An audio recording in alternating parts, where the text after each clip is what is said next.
Hello बच्चों, मैं उमानाथ पांडे स्वागत करता हूं आपका आपके अपने यूट्यूब चैनल गवर्नमेंट एग्जाम्स अड्डा में। क्लास 10th और 12th के जो प्राइवेट इम्प्रूवमेंट और कंपार्टमेंट वाले बच्चे हैं वो बहुत ज़्यादा परेशान हैं क्योंकि उनको कोई अपडेट देने वाला नहीं है और अगर मिल भी रहा है तो मिसलीडिंग इन्फॉर्मेशन मिल रही है। बच्चों में सबसे पहले तो बता दूं क्लास 10th वालों को कि आप लोगों का कोई भी एग्ज़ाम नहीं होना है, चाहे आप एडिशनल वाले हों, पत्राचार वाले हों, कंपार्टमेंट 2 वाले हों, इम्प्रूवमेंट वाले हों या फिर प्राइवेट एग्ज़ाम का फॉर्म आपने भरा हो। आपका सीधे रिजल्ट आएगा जो रेगुलर बच्चे हैं उनके साथ में। जो भी यूट्यूब चैनल वाले या जो भी लोग बोल रहे हैं कि सितंबर में होगा, अक्टूबर में होगा, नवंबर में होगा, दिसंबर में होगा, उस बात को भूल जाइए। पहली बार में आपका रिजल्ट आएगा। अब रिजल्ट कैसे आएगा उसके लिए ऑब्जेक्टिव क्राइटेरिया डिसाइड हो रहा है, बन रहा है। उसके बारे में चूँकि बहुत सारी बातें हैं, किन किन चीज़ों पर बन सकता है, तो जिससे हमारी बात हो पाई वो पूरी बात अभी नहीं हो पाई है। मतलब आधी अधूरी बात थी, बीच में कट गई बात, उनका किसी का फ़ोन आ गया तो उसमें बात करने लगे और आज देर रात में उन्होंने 9:30 या 10 बजे के बाद उन्होंने कहा है बात करने को। तो मैं बात कर लूँगा और फिर मैं डिटेल में बता दूंगा। ऑब्जेक्टिव क्राइटेरिया वाली बात क्लियर होती दिख रही कि किस तरीके से आपको मार्क्स मिल सकते हैं। कई सारे उसमें पॉइंट्स उन्होंने बताए हैं जिस पे विचार हो रहा है, तो मैं उसको कल डिटेल में समझाऊंगा। जो क्लास 12th के बच्चे हैं, चाहे इम्प्रूवमेंट वाले हों, कंपार्टमेंट, प्राइवेट, ये सब बच्चे हैं। बच्चों आप परेशान मत हो। अगर क्लास 12th वालों का एग्ज़ाम कैंसिल हुआ, रेगुलर वालों का आपका भी कैंसिल हो जाएगा।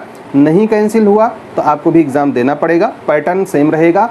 आप लोगों में से ज़्यादातर बच्चे इस बात को लेकर के कंफ्यूज हैं कि हम एग्ज़ाम देंगे कहाँ। बच्चों पढ़ाई में डाउट्स आते हैं तो घबराइए मत, सबका सॉल्यूशन है डाउट नेट। बच्चों अब किसी भी सवाल में आप अटक गए हो या आपसे सॉल्व नहीं हो पा रहा है तो आपको उस क्वेश्चन का फोटो लेना है, उसे क्रॉप करना है और बस 5 सेकंड के अंदर आपको मिलेंगे वीडियो सॉल्यूशंस। फिर चाहे आपका question homework CBSE, UP, Maharashtra, Rajasthan, MP या किसी अन्य बोर्ड का हो या फिर आईआईटी, जेई, नीट या फिर 6वीं से 12वीं का कोई भी सवाल हो, सबका जवाब मिलेगा डाउट नेट पर। साथ ही डाउट नेट पर पढ़िए अब कोटा के बेस्ट फैकल्टी जैसे जेबी सर, एनजे सर, आकांक्षा मैम, प्रिंस सर जैसे टॉप टीचर से 3 करोड़ से ज़्यादा बच्चे डाउट नेट ऐप पर पढ़ाई कर रहे हैं। आप भी जाइए और डाउट नेट ऐप इंस्टॉल कीजिए।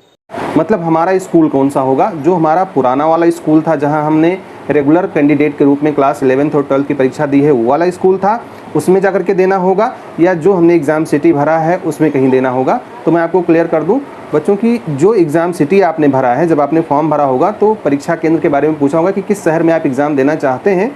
जिस भी सिटी में आपने भरा होगा उस सिटी में आपका एग्ज़ाम होगा। मान लेते हैं किसी शहर में आप नहीं भर पाए कि कौन सी सिटी है, मतलब आपने चुना ही नहीं या छोड़ दिया, या इन केस किसी वजह से आपका खाली रह गया, तो आपके एड्रेस के हिसाब से जिस डिस्ट्रिक्ट का एड्रेस होगा आपका, उसी डिस्ट्रिक्ट में जो आपने एक एड्रेस डाला होगा उसी डिस्ट्रिक्ट के किसी सीबीएसई एफिलिएटेड स्कूल में आपको भेज करके एग्ज़ाम करवा लेंगे। अगर आपने एड्रेस डाला है कि हमको इस सिटी में करवाना है, फॉर एग्जांपल आपने अम्बाला चुना है, आपने अमृतसर चुना है, आपने छत्तीसगढ़ चुना है, आपने पटना चुना है, प्रयागराज चुना है, जहाँ भी आपने चुना है, जो भी सिटी आपने चुनी है, उस सिटी में जो सीबीएसई एफिलिएटेड स्कूल्स होंगे वहाँ पर वो आपका एग्ज़ाम करवा लेंगे। कोई भी स्कूल हो सकता है, केंद्रीय विद्यालय हो सकता है, नवोदय विद्यालय हो सकता है, या आपके आसपास का कोई भी ऐसा स्कूल जो 12th तक का हो, सीबीएसई से एफिलिएटेड हो, किसी भी स्कूल में आपको बुलाएंगे और वहीं के रेगुलर बच्चों के साथ में बैठ करके आप परीक्षा दे लेंगे। यही प्लानिंग है सीबीएसई की और इसी हिसाब से आपका एग्ज़ाम हो जाएगा। बहुत सारे बच्चे कंफ्यूज हैं कि ड्रेस वगैरह का, तो बच्चों कोई भी टेंशन ना लो। जो नॉर्मल ड्रेस आप पहन करके जा सकते हो कहीं, वैसे पहन करके चले जाना। कोई सिंपल सा कलर का, ढेर सारी जेबें वगैरह ना हो, तो उसके बारे में मैं उस टाइम पे बता दूंगा आपको।